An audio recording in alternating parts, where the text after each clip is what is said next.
Hello students, once again welcome back to your one and only most trusted Gyanjyoti coaching centre. তো students আজকের ভিডিওতে আলোচনা করব north Bengal ইউনিভার্সিটির অধীনস্থ সেকেন্ড সেমিস্টার যাদের ভিএসসি তে ডিজিটাল মার্কেটিং রয়েছে, তোমাদের সেকেন্ড ইউনিট থেকে ডিসপ্লে অ্যাডভার্টাইজিং বলে একটা তোমাদের পার্ট রয়েছে। ঠিক আছে, ডিসপ্লে অ্যাডভার্টাইজিং বলে তোমাদের একটা টপিক রয়েছে, সেখান থেকে কিন্তু আজকে 10টা এমসিকিউ নিয়ে আলোচনা করব। এর আগের দিন 10টা এমসিকিউ নিয়ে আলোচনা করেছিলাম, আজকের ভিডিওতে কিন্তু আরো 10টা এমসিকিউ নিয়ে আলোচনা করব। তোমরা সবাই জানো তোমাদের এমসিকিউ কিন্তু আসবে পরীক্ষাতে।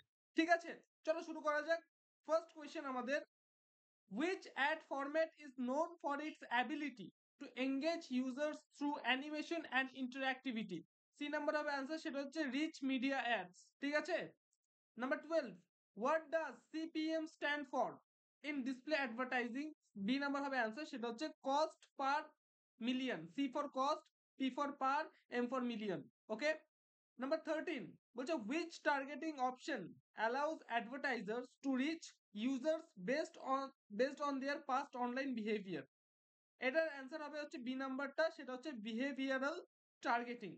নাম্বার 14 বলেছে which ad placement is typically found at the top of a website page? ঠিক আছে, বলেছে কোন নিচের মধ্যে থেকে কোন অ্যাডটি, ঠিক আছে, আমাদের মানে ওয়েবসাইটের সব থেকে শুরুতে দেখায়, সেটা হচ্ছে হেডার অ্যাড।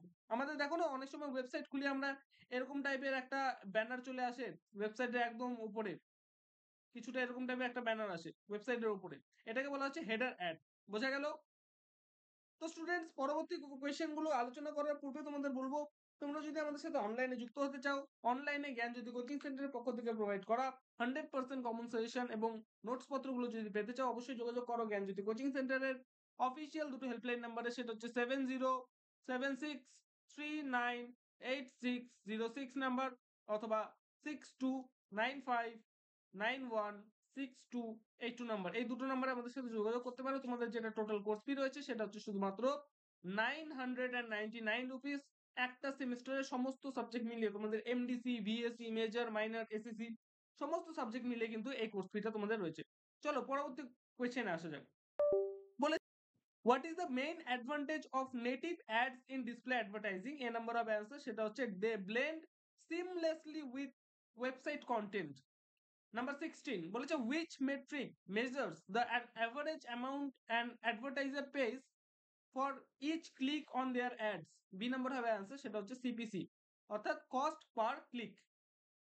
নাম্বার 17 বলেছে which is the purpose of frequency capping in display advertising? A number হবে অ্যান্সার, সেটা হচ্ছে to limit the number of times an ad is shown to the same user. Number 18 বলেছে which targeting option allows advertisers to reach users based on the content of the web page they are currently viewing? A number হবে answer, সেটা হচ্ছে contextual targeting. Number 19 বলেছে which term refers the percentage of users who complete a desired action after clicking on an ad? এটার answer হবে হচ্ছে তোমার C নাম্বারটা, সেটা হচ্ছে সিপিএ অর্থাৎ কস্ট পার অ্যাকুইজিশন। ওকে, নাম্বার 20 আমাদের লাস্ট কোয়েশ্চেন আজকের ভিডিও, সেটা হচ্ছে what is the purpose of view through conversion in display advertising?